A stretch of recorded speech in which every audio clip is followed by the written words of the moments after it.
एक छोटे से गांव में राहुल और उसकी छोटी बहन गुड़िया रहते थे। दोनों एक दूसरे से बहुत प्यार करते थे। भैया, इस बार मुझे राखी पर गुड़िया चाहिए। जरूर, इस बार तुझे सबसे अच्छी गुड़िया दिलाऊंगा। लेकिन राहुल के पास पैसे नहीं थे। वो रोज मेहनत करता, फिर भी पैसे पूरे नहीं हो रहे थे। कुछ भी हो जाए, बहन का दिल नहीं टूटने दूंगा। रक्षाबंधन से एक दिन पहले राहुल अपनी सबसे प्यारी चीज, अपनी पुरानी साइकिल को देखता है और अगले ही पल वो अपनी साइकिल बेच देता है।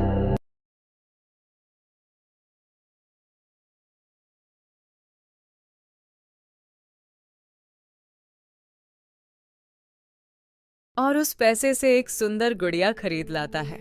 भैया, ये मेरे लिए? हाँ, मेरी प्यारी बहन के लिए। गुड़िया राखी बांधती है और राहुल की आंखों से आंसू बहने लगते हैं। भैया, आप सबसे अच्छे हो और तू मेरी सबसे बड़ी खुशी है।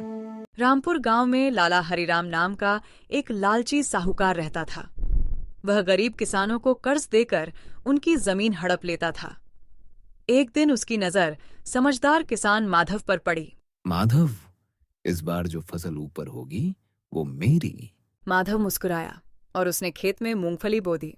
ये लीजिए लाला जी, ऊपर के पत्ते आपके। क्या? असली फसल तो नीचे है। अगली बार लाला ने सोचा, अब मैं नहीं हारूंगा। नहीं, फिर से धोखा। लाला हर बार हारता गया और आखिरकार उसकी चालाकी भी खत्म हो गई। लाला जी, लालच से नहीं, समझदारी से जीत मिलती है। सेठ जी, ये आपके पैसे हैं।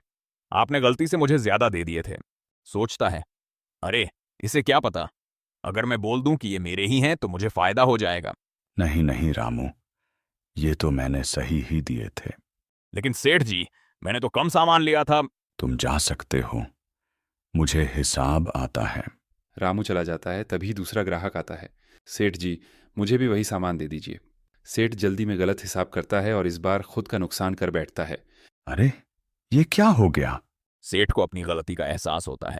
काश मैंने रामू के साथ ईमानदारी दिखाई होती। लालच ने आज मुझे ही नुकसान दे दिया। एक छोटे से गांव में दो भाई रहते थे, मोहन और सोहन। पिता के गुजरने के बाद उन्हें जमीन जायदाद मिली।